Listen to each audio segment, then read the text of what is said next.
This time on Watchers of Tomorrow, the dangers of casual time travel.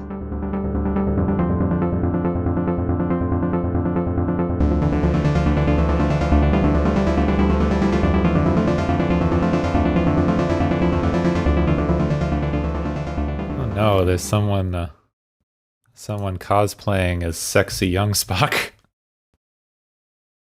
Oh no, there's somebody in a bear costume with her. We should probably start the actual episode. All right. Hello everyone, welcome to Watchers of Tomorrow, the sci-fi review and critique show where we put the humanities back into science fiction. My name's Cap and I am joined as always by my friend and co-host Dr. Izix. Hi. And this week is the second episode of Star Trek the Animated Series. For some locations, yes. Time travel and stuff. It's fun. Yes. Technically this was the first episode aired in Los Angeles because George Takei was running for office and they were worried about equal time stuff. So, oh, that's just interesting and fun. I didn't come across that one. But yeah, we got some time travel. We got the Guardian of Forever coming back, and once again we got time travel stuff causing problems. Yep, the Guardian's not very good at guarding forever. So this episode is called Yesteryear. It was written by DC Fontana, so one hopes that it's better. We have some actual guest stars because I guess they couldn't get James Doohan to do all the voices in this one. Just most of them. Yeah, most of the voices, not all the voices. So Mark Leonard is once again playing Spock's father, Sarek. Can never pronounce that right. Sarek. Yeah. He's back again doing the voice of Sarek. He shows up all the time as Sarek. He's a very good Vulcan and a good Romulan. The noble Romulan who dies. Yeah. Then Billy Simpson is playing young Spock. I could find literally nothing about him because he's a young voice actor from the 70s. Indeed. He was in the Oregon Trail TV series, apparently. Wow. I did not know there was an Oregon Trail TV series. Neither did I. It was 1976. They all died of dysentery while fording a river. That's why you probably never heard of it. But it does kind of look like that was his first role, unless you count something where he's playing himself. But And then I just thought this was interesting. Keith Sutherland, who was the son of one of the directors, apparently they just grabbed a kid because they needed a kid voice.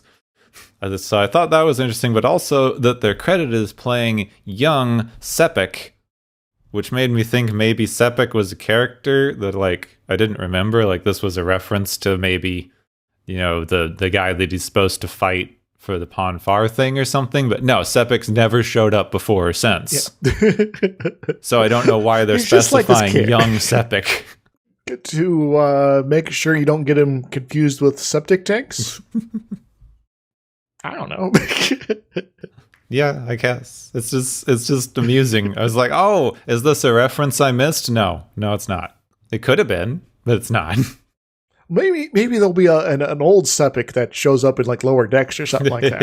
It's like, back in my day, I used to go around and beat up Spock. And we liked it. Aren't you a Vulcan? Shouldn't you be suppressing your emotions? I don't care anymore. I'm too old. That'd be amazing. Okay, we should jump in because time travel antics. Mm-hmm. Well, the Enterprise is back at what they're calling the planet of the time vortex, which apparently is where the Guardian of Forever from Gateway City thing, Edge of Forever, is. I really messed up the name of that episode, but I'm sticking with it because it's more amusing to me. Time vortex also implies that the Doctor travels through here a lot. That's true. The untempered schism.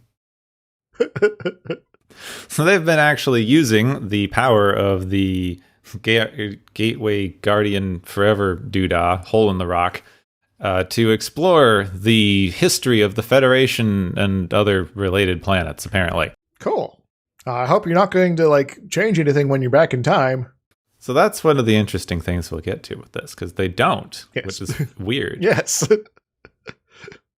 It's somebody else who caused problems. On the planet, a woman and a large big bird The yellow bird guy. Yep. We're waiting for Kirk and Spock to return from Orion's history. At this point, we've only seen like Orion's twice, and we're not sure if they're Federation members. If they're Federation members, what's with all the weird dancing women? It's a good question. There was some reference to the Orion culture and things like that in Lower Decks. Actually, stuff now gotten around to finishing that. It sort of implies that if they're part of the Federation, it was very new for that time period. So I'm guessing probably not at this point. So okay, but I don't know. Continuity has never been something that stretches from. Continuity started with TNG, basically. Yes. It's like we have to keep things like organized and not confusing. I guess we can start doing that. All right. So once they're back, McCoy, who was waiting for them, asks who the heck that is with Kirk, and Kirk is confused because he should recognize Spock. Yes, McCoy, this is the guy that you hate the most on the ship, even though you're friends. It was just so weird. It's like, who's that? It's like, you know our first officer. It's like, no, afraid I don't. No one's confused why Kirk just showed up with a random Vulcan who he's calling his first officer. Everyone's very unconcerned by this. Yeah, they're time traveling. Probably, maybe this is like a doppelganger from another parallel reality. If you see a problem, we'll just phaser him later, you know. So they go back to the ship, and they are introduced to Commander Thane, an Andorian who is the second officer of the Enterprise. Spock, you've been gone for just a day, and you've already been replaced. They're also really unconcerned that Kirk doesn't remember this guy. Yes. Like, who's this? It's like, oh, I thought you would know the first officer who's been here for years. Yes. Don't you remember that time you did some stuff with the Klingons over there, and you saved your life and stuff? No? Oh, okay. So apparently, whatever changed the timeline here has also given this timeline's Kirk short-term memory loss, and everyone's fine with it. Yes. Though technically, Kirk was all doing time traveling stuff. Whatever happened, happened. But yeah. So I guess he was like protected. I guess maybe. Yeah, I mean he'd be protected, but it's just weird that everyone's so unconcerned that he doesn't remember his own first officer. It's like, yeah, this is fine. Just more space stuff. We do this all the time.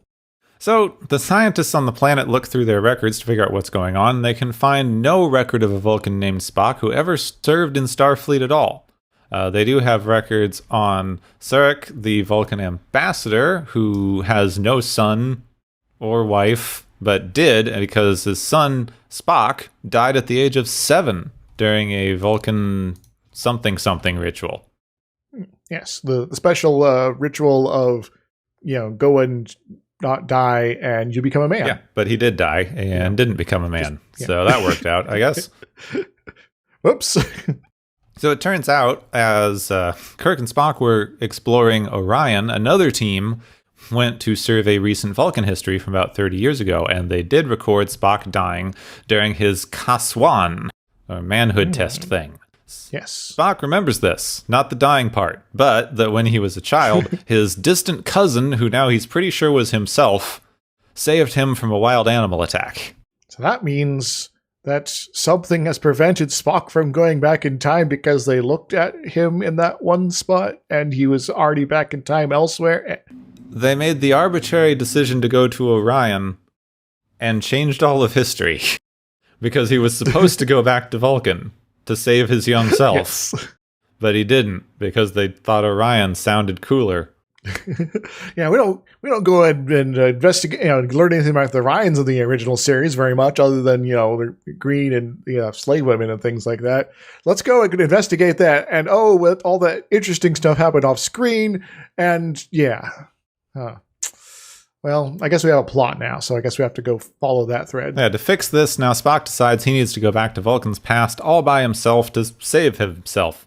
So Spock arrives to see his young self being very logically bullied by other Vulcan children. This was mentioned back in Journey to Babel that the other children kind of picked on him and things like that because, human mom and all that. Yeah, which is very logical for some reason. Yes. It was also mentioned that Vulcan children do sexy dances. Yeah, it's weird. Also, they're kind of wearing these kind of like Conan the Barbarian in space sort of outfits. It's kind of weird. Yeah, they're little like Speedo style black shorts with a blue belt that goes around their waist and a blue belt that goes over one shoulder. So it's kind of anime. Yes. Spock, I didn't know you came from space Japan. Come on. The young Spock gets emotional and embarrasses his father because being upset that you're being bullied is less logical than bullying someone, and I'm not going to get over this. Yes. Spock introduces himself as his cousin Selleck on the way to the family shrine.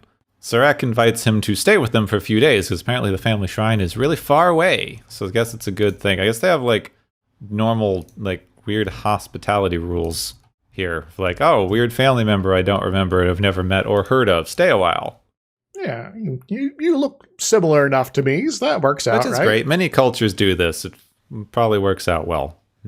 And, it's also, Vulcan here, and, the way their society works is very different from human society, on so many levels that, this being sort of kind of a normal thing kind of makes sense, It's like, yeah, it's not logical to go and, claim you're not who you are out to a stranger's place because, there's the various reasons here. So, yeah, this person's obviously Vulcan, so I can trust them. The young Spock is hanging out with his pet Ichaya. It's a huge bear thing with fangs. Yes. It's kind of, big teeth, and he looks kind of old and a little slow and chubby, but, it's kind of adorable at the same time. So Sarek calls him away to lecture him on Vulcan discipline and how it's time for his manhood test soon. Now, normally, people fail this test several times, and it's fine, but Spock's special, and if he fails, he's going to be shamed forever, so good luck. Sarek, you're kind of a crap dad, Mm-hmm. Yeah. His dad's kind of a dick, so explains some things. Yes. Spock has a heart-to-heart with his mother concerning his younger self to let her know that everything's going to be okay, even though his dad's an asshole.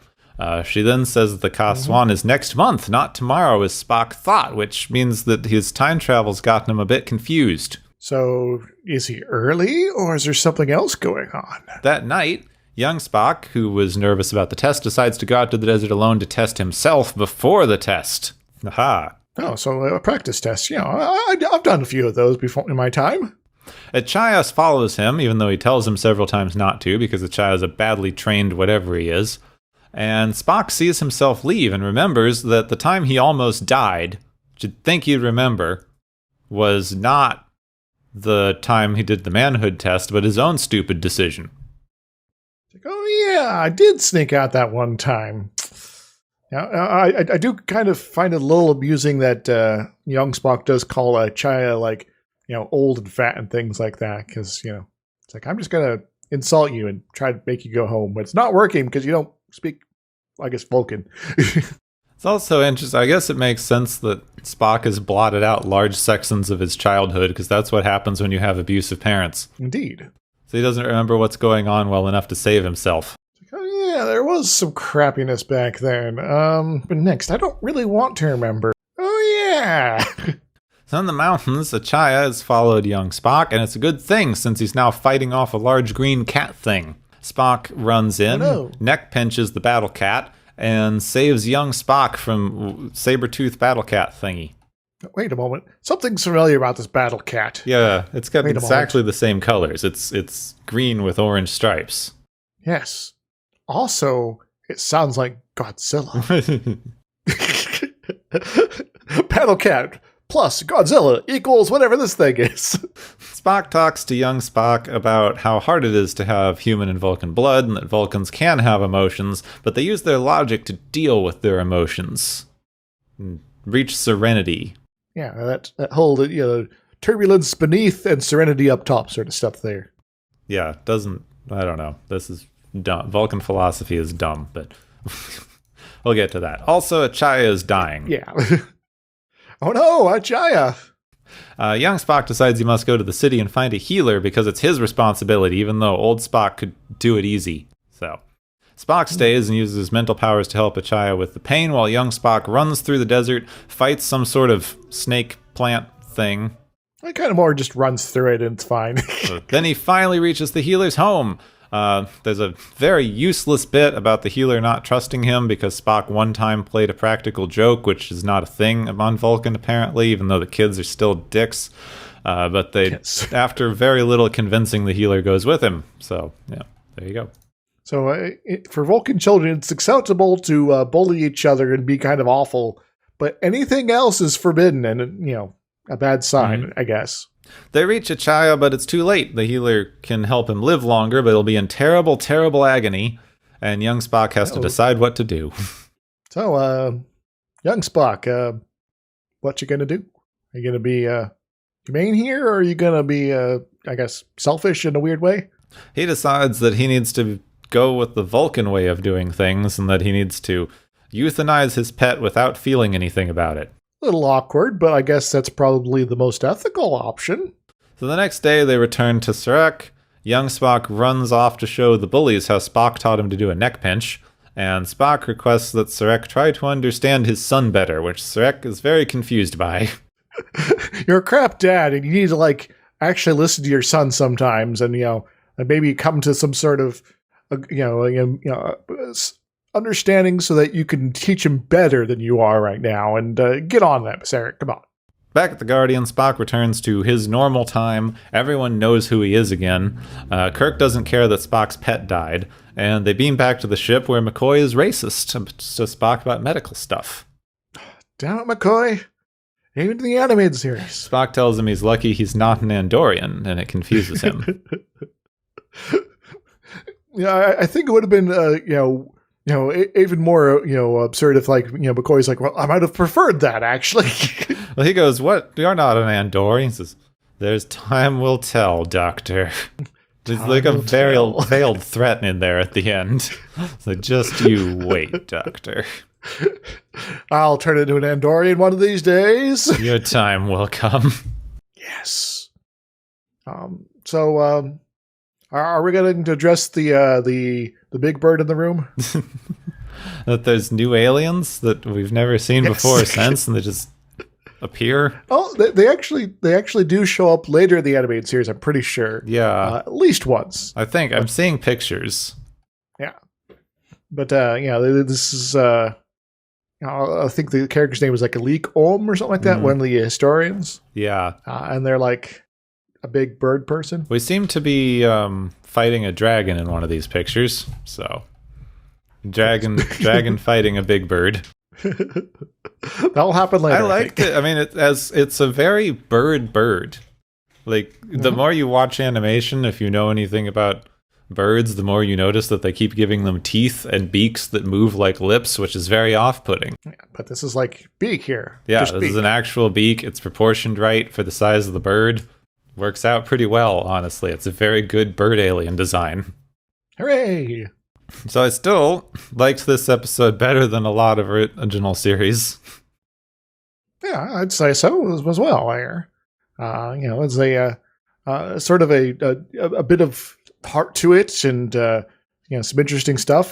Sure, the compressed format of the animated series does mean we can't really explore certain things very well, and the whole it's like, okay, here's this random Vulcan here, and everyone's confused, but that's okay. Yeah, that's just, in a full episode, like a full hour episode, you could probably have 5-10 minutes sort of spent on people getting used to this weird guy and kind of come to terms with the ethics of changing history now that it has been changed. Because okay, so if you go and change things back to how things were before Spock, does that mean the new commander, Thalen here guy, is he going to be okay? Is he just going to be a commander on a different ship? Is he dead? Is there something else? I don't know.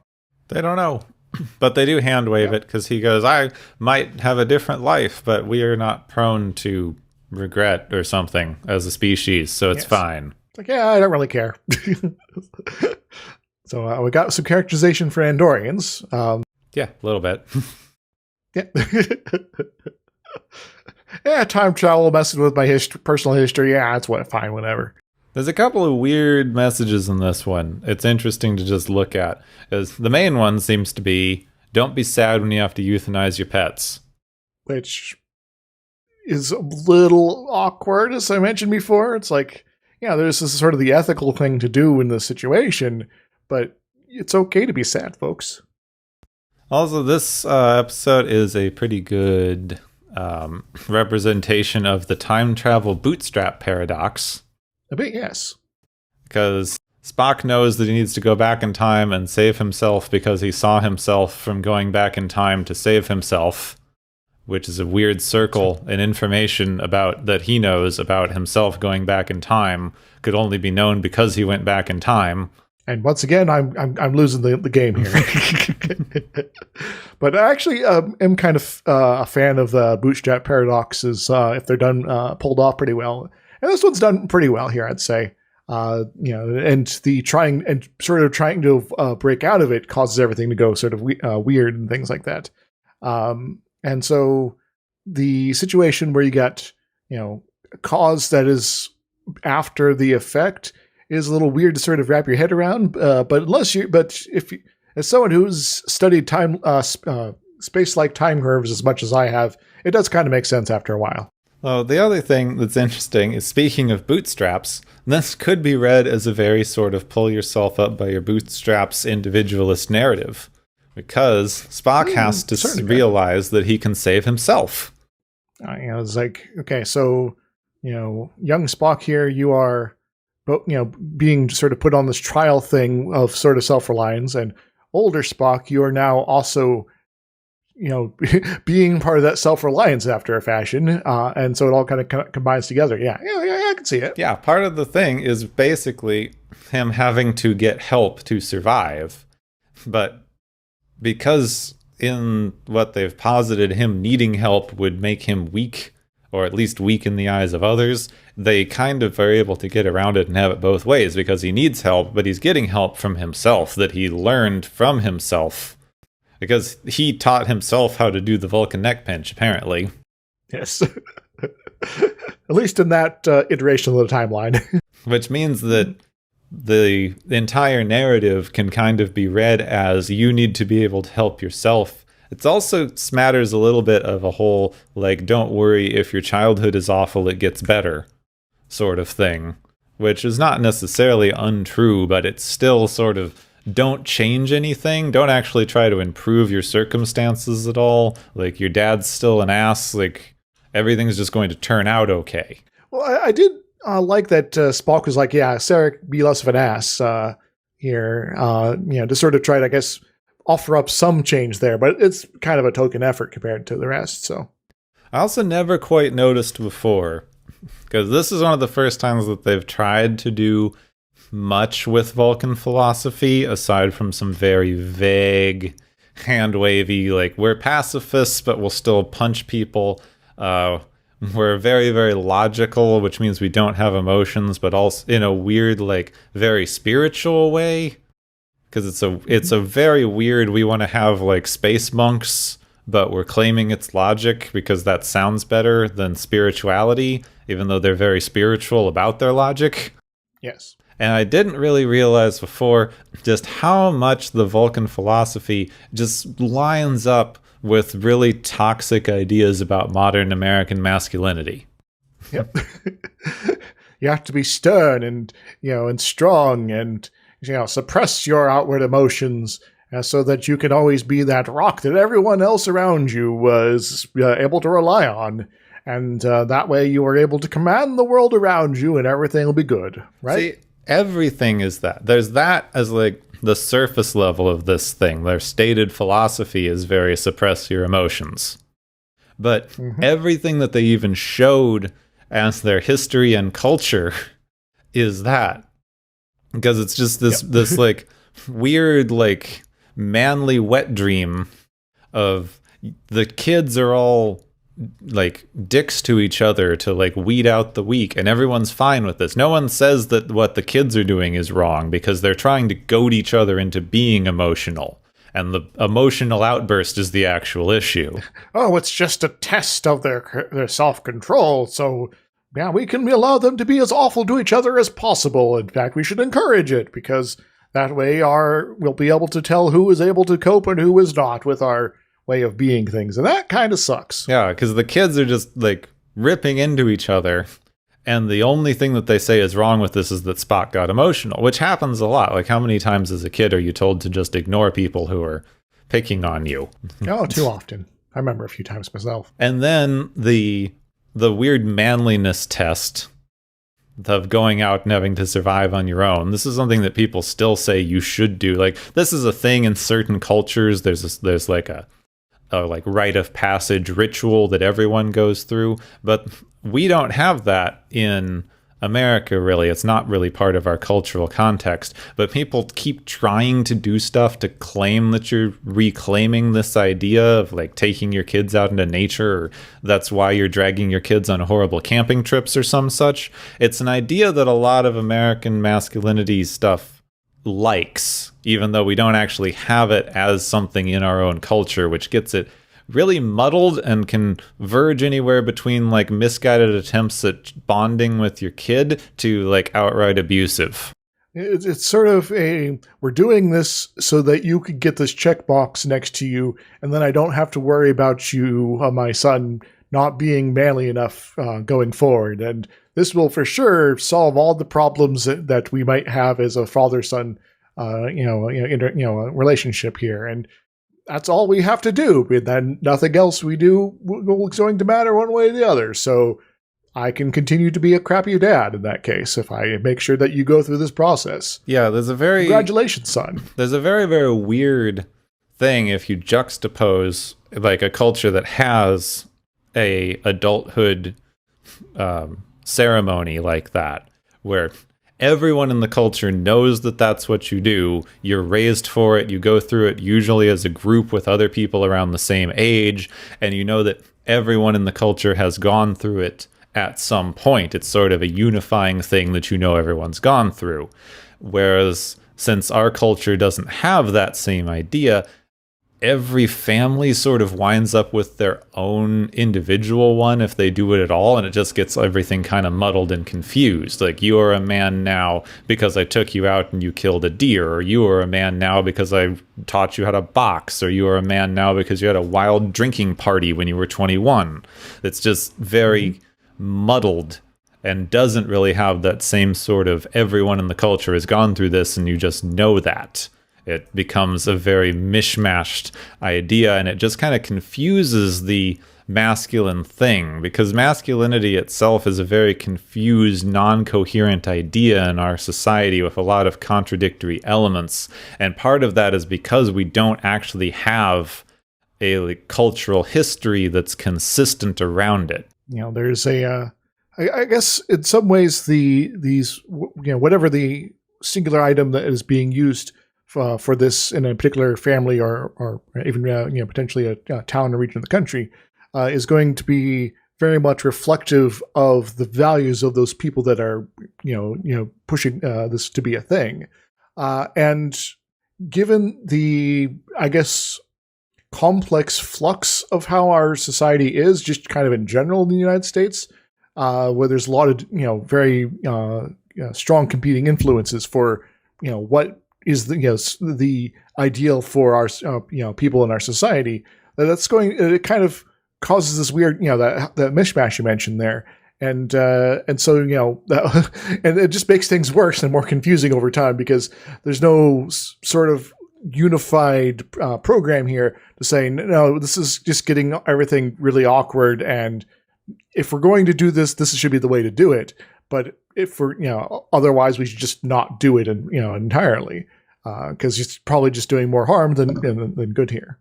And then there's sort of this last thing, which we've mentioned with Vulcan stuff before. It doesn't show up as much in original series because you don't see as many Vulcans. It shows up a lot in Next Generation and several times explicitly in DS9.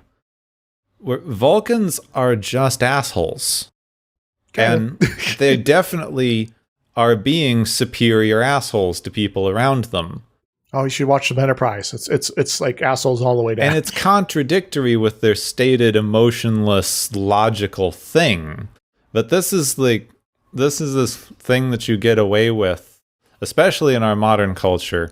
It's this weird sort of, I'm being emotionless and rational, and you are being upset, even though both of us are obviously angry. I am like yelling at you that I am being logical in an angry way. But because I'm claiming to be logical and emotionless and objective, I get to do whatever I want, including being a massive asshole. And you just have to put up with it because it's what we've said culturally we value. It's staking out a high ground that one does not have any actual claim to. And it's also just the idea that it wouldn't matter anyway. You can separate out your emotions and have an objective viewpoint, and that would inherently give you a moral high ground. But really, the motivation for these positions being taken are very emotional, and the reaction is very emotional, and it's just you're trying to frame it in a certain way, and well, no one's really buying it. But you're self-assured, so gosh darn it, you're going to keep doing this, and everyone else is wrong, not you. Well, I think the general problem that we get into is a misunderstanding of logic itself as an idea, because logic is not this sort of antithesis of emotion the way that it's framed in a lot of things.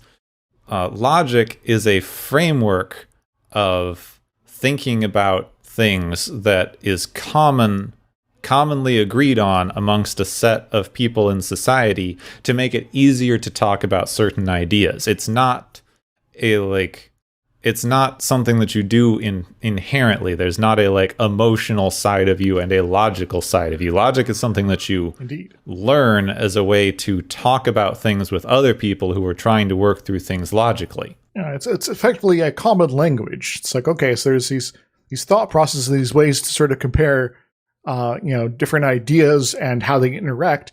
And if we don't have that sort of common language sort of built up, then it's going to be basically impossible in order to communicate these ideas to each other in any sort of sane fashion. Yeah, it's kind of the same idea. It's the same idea that's a framework. It's a representational model. Like, if you take math, which everyone would agree is a very logical way of doing things, because it's basically a form of pure logical reasoning, mathematics. Math is just a representational framework that we're using to say things about the world. It happens to be a very malleable framework that we can use to represent a lot of things.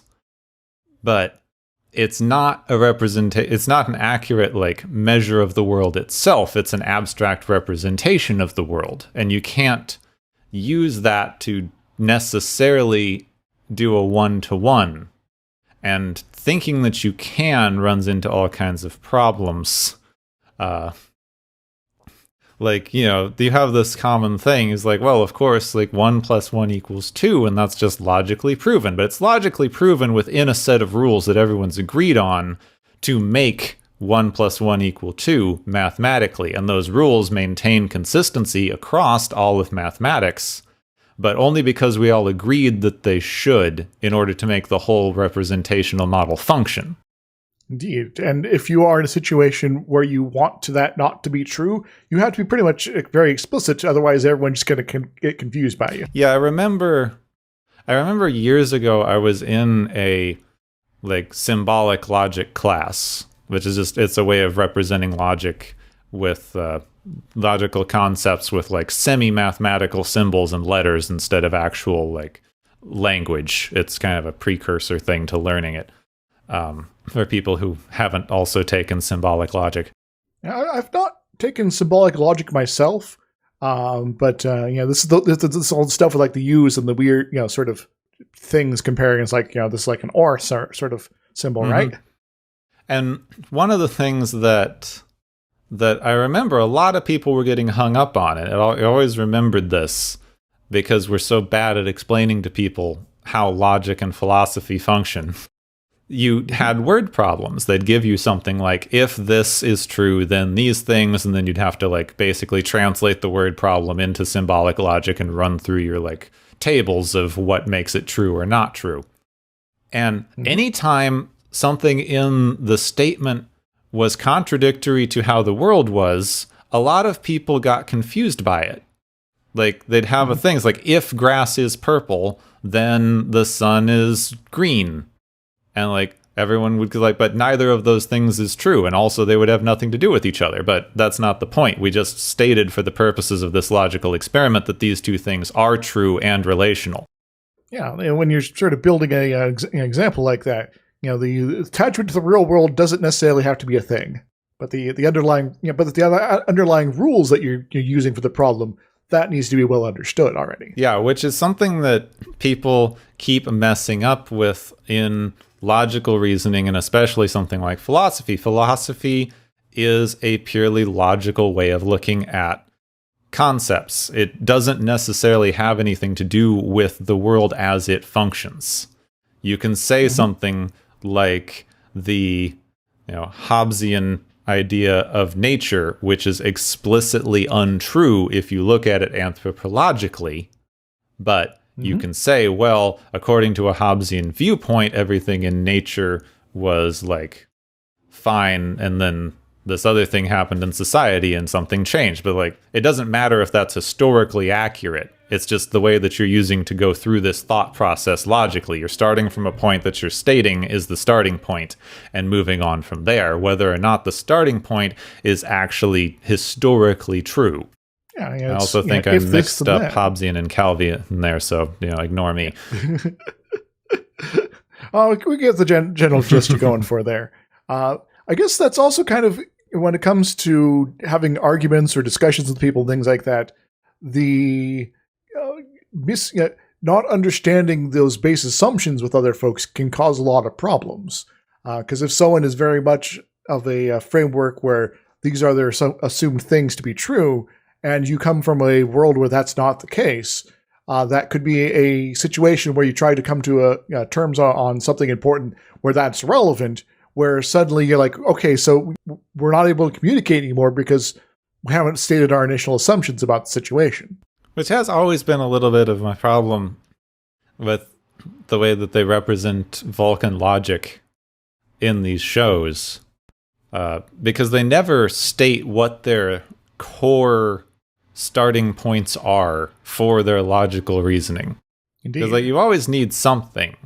Like, even if it seems somewhat obvious, you need something. You say like, well, logically, we should take this course of action because it saves more people than the other course of action. But at some point you had to decide that saving the maximum number of people was the outcome you were trying to achieve. Mm-hmm. But since that's never stated, they just come out with literally anything. And depending on, as we've just said, you can start logic from literally anywhere as your basis, which means you can logically prove anything you want. Just kind of comes down to where you start, yeah. So where are these guys starting? Yeah, I don't know. I guess that's what all the sort of semi-religious stuff they don't talk too much about is supposed to set up, but you don't really get any good details of that. We don't. And why did they do this religion? Like, having it as spirituality is interesting, but spirituality is very non-objective and emotional. Mm-hmm. Spirituality itself is a very emotion-based thing, at least for humans. It's actually baked into your brain, as far as we can tell. Like, this, whatever this experience is that we call spiritual or religious, like we can artificially induce it with hallucinogens. This experiment's been done many times. Mm-hmm. Well, maybe there's something to be said there, though, about these folks are aliens, even though they look mostly human. So maybe they operate a different way, but still, if you're going at this looking for messages from the show, being more explicit that these folks very much have a different way of their fundamental brain functions work differently than humans, does need to be a little bit more explicit, especially when you're sort of running into some of these situations like in this episode here. Yeah, well, I wouldn't have any sort of issue with them saying that. The thing that they're doing with a lot of the times with Vulcan stuff is trying to use the Vulcan system metaphorically as an antithesis to the human way of doing things, which is always framed as incredibly emotion-driven, which is always interesting, being that most of the time they show that the human way of doing stuff usually leads to the same outcome or conclusion.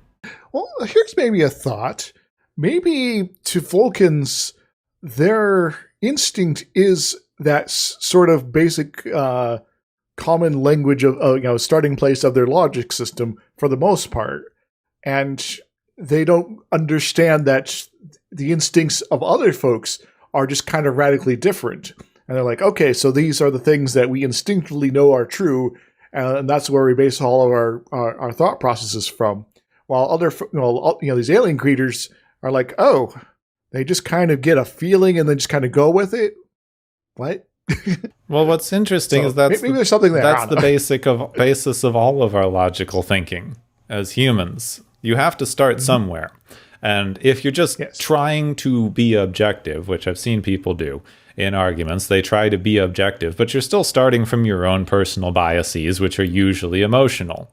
Like almost entirely emotional, because we tend to be emotional beings. Now, the weird thing that they keep talking about in these episodes is the Vulcan serenity, which is very monk-like. It's got sort of a Buddhist or Taoist flavor to it in the way that they represent it with the meditation, and there's a lot of kind of Eastern influence in, especially later, but even in this sort of thing with the way that they talk about Vulcan serenity and spirituality. But while I'm not claiming to be an expert in any way, the bit of that kind of philosophy that I have engaged with is explicitly emotional. It's not about controlling or suppressing or trying to not have emotions in order to achieve serenity or enlightenment. It's about accepting the emotions that you do have and not fighting against them so much. Now, that fight against your own emotions can be a very difficult thing, and that can tire you out and just make you more anxious. Yeah, usually does. But I think it's weird. I've said this before, and I don't know if this was something that was popping up in the 60s and 70s yet. Possibly. But the Vulcan philosophy is a very corporate America take on Eastern and New Age spirituality. A bit, yeah. It's the CEO who meditates for an hour a day because it lets him be unemotional and more productive at work. In big quotation marks. Yes. Well, it lets him claim that he's unemotional because he meditates. And he's making objective decisions. Well, this kind of gets back to the rite of passage sort of stuff, that these are things that are being sort of claimed to that don't necessarily mean anything other than what you can convince people that that they do mean something here.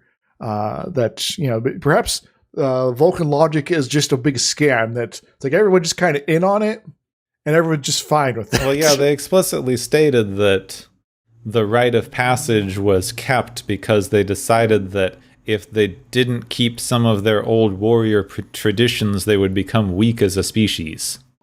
I guess that kind of explains that then. Which again, why did they decide that being strong as a species was so desirable? Good question. Sarek, are you going to give us any answer to this? No? Okay. Just that there's strength is a good thing. Just, is that part of their initial premises, or I don't know? Then, of course, you get to... I'll end on this because I could go on about this all day. But you get to the final thing, which is the Sarek himself acts as trying to be the most Vulcan he can because he's ashamed of his kid. And basically instilling in Spock the idea that perfection is the only acceptable outcome. So, kind of high standards there, you know? Which is something that I hear a lot of people doing. This is something that I kind of hate when... This idea that I've heard echoed so many times, and I was raised with, that you shouldn't reward a kid or praise a kid for coming home with good grades because that's just what they're supposed to be doing, and you shouldn't reward someone for doing the thing they're supposed to do. So, no encouragement to keep doing well. Yep. Only shame and pain if you manage to stumble. So, all stick, no carrot. Yeah. Though that's, I don't know, it's very complicated and I don't have time to get into the reward and punishment being the same thing right now.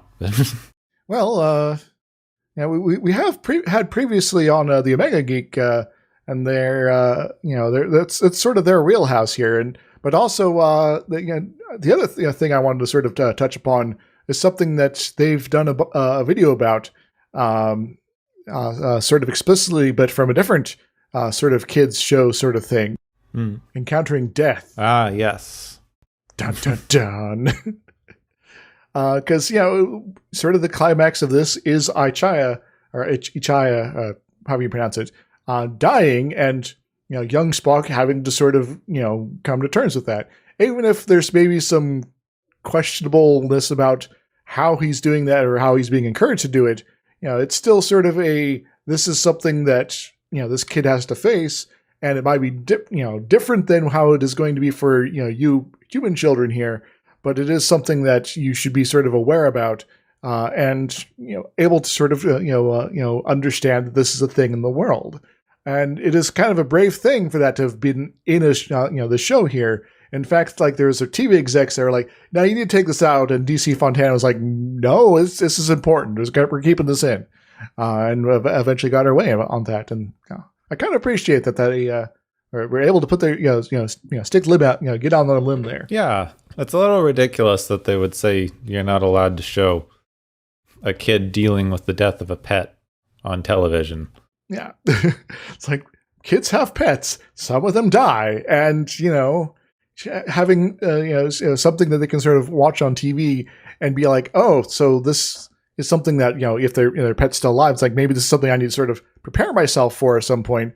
Or if their pet has recently died or they've not been able to sort of deal with it properly, sort of seeing this be on TV like this, like, oh, this is an experience that I'm not alone in, and thus I should not feel weird about maybe trying to understand that, or I should not try to deny that this is a thing that happened. I should be a little bit more honest with myself, like young Spock is here, even though his philosophy is a little weird. And this does remind me of that one bit from Sesame Street in the 80s, where one of the older actors, I believe, died, and they sort of had I think it was like right around Thanksgiving, a segment where Big Bird's like, "So where's the one guy?" He's like, "Well, he's not able to come. He died," and Big Bird's just can't quite grasp it for a bit until it sort of hits home. It's like, oh, this is what death actually means, and things like that I really appreciate, because it doesn't treat children like fools. It treats children as people that are learning about this stuff in the world here, and this is a program that is geared in any fashion to that towards children should be able to sort of help them understand these concepts better. And so, big thumbs up there. And I agree with that. And the principle of this, I wish that they hadn't fitted in with the weird "don't be sad about it" philosophy. Yeah. I guess my thumbs up is more towards the Sesame Street depiction than it is here, but well, I don't disagree with everything that they even said in the thing, because it's not a bad idea to say that you shouldn't be overly sad about someone dying or a pet dying when their life wasn't wasted. It's not a bad sentiment. Mm-hmm. But then just the idea generally of, I don't know, turn your emotions off. That means that you shouldn't mourn or grieve. Yeah, don't much care for that. Grieving's all right, folks. Go ahead and do it. But that's kind of all I had. So, as me. So I think that we've been able to take a basically nothing episode that was supposed to just be a weird time travel thing and turn it into a half-hour discussion on toxic masculinity. Yes, and death. So that probably means that it's time for the galaxy's favorite game show. Woo!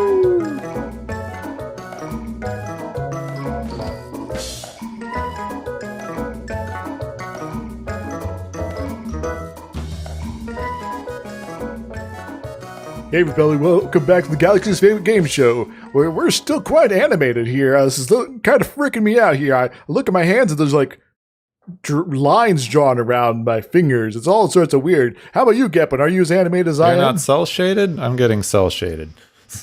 Well, I guess maybe I can ask for an upgrade. But anywho, we got a few winners this week. Surprises to hand out. They've racked up enough points to get some solid victories here. So the first prize we're going to be giving out is the Evil Twin Prize, which goes to young Spock for being all about trying to, neck pinch his peers. And, future Spock's not so much about that. What does young Spock win, Gepwin? Young Spock wins a full scholarship to whatever Vulcan school thing because he learned about being a young Vulcan really well compared to all his other peers. So he should get a full ride now. Huzzah! Go and pick on other children, young Spock. Ho-ho! Our second prize is the What Prime Directive prize for Kirk, Spock, and the rest of the historian team for going back in time to just kind of hang out with pre-warp civilizations and stuff, probably. Possibly irrevocably changing their presence and breaking the Prime Directive while doing it, even though in the present they might have warp capability. What do they win, Gepwin? They win time travel shenanigans of galore. They have so many episodes with this. I think they even have more in this one. This is just what they do. This should be the entire show, is going back in time and messing up something and going back in time again to fix it. I don't know if there's a show that does that, but it seems like it should be just perpetually trying to fix time travel, like a comedy-driven butterfly effects show. That would be pretty awesome. I do remember there was some sort of Time Cop sort of show here. I don't know if it was actually Time Cop, but that happened several times where it's okay, we got to go back in time, and oh no, we've changed the future again. Well, about that. But our final prize for today is the Final Dignity Prize, which goes to Aichaya for getting this, and bravo for DC Fontana and the showrunners for treating subject matter and the audience with a little respect here. What do they win, Gepwin? Aichaya wins honorary dog, because all dogs go to heaven. Woof woof. Heck yeah. So, Aichaya, I hope you're going to be looking down on young and old Spock with a big smile on your face. Also, I have some questions about if the Vulcans are, vegetarians, what do you eat? But if you're dead, it doesn't matter. Okay, I'm fridge logicking here again, Gepwood. Save me. All right, thank you all for coming and joining us here on this week's Galaxy's Favorite Game Show. Woo!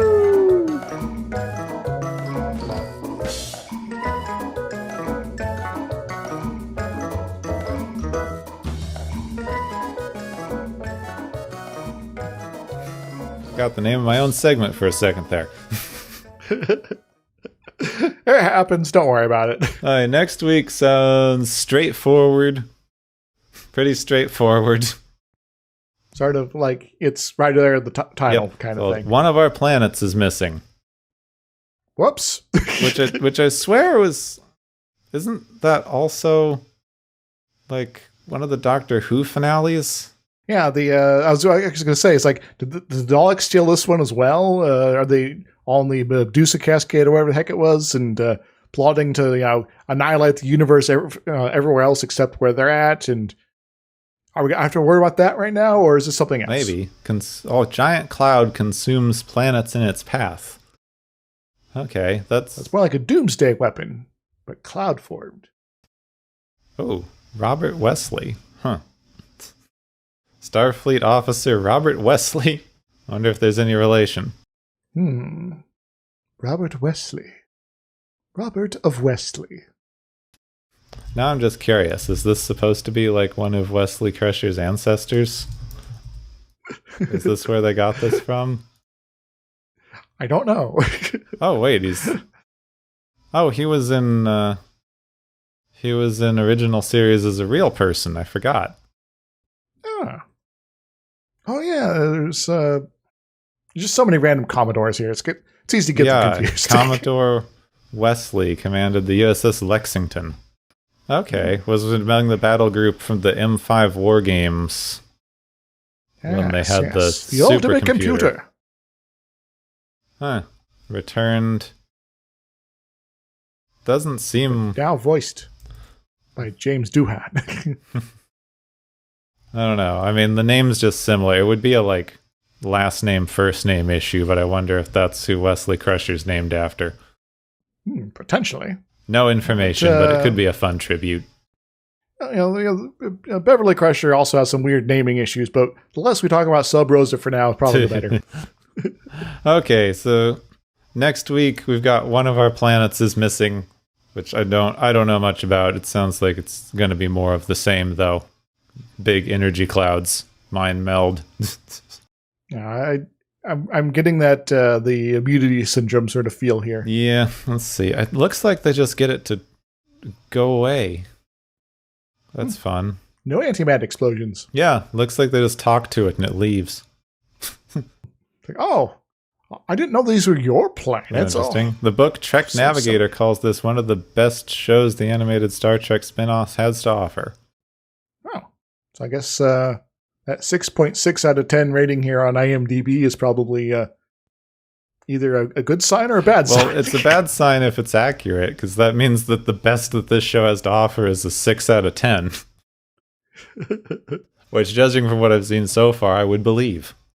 Well, I did like Yesteryear, but we'll see how this next one holds up. Yeah, I think that we can wait and see what's going on. So join us next week to see what is happening with missing planets on Watchers of Tomorrow.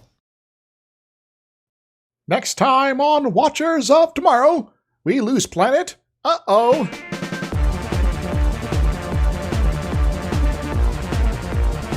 You have been listening to Watchers of Tomorrow, a podcast on science fiction media.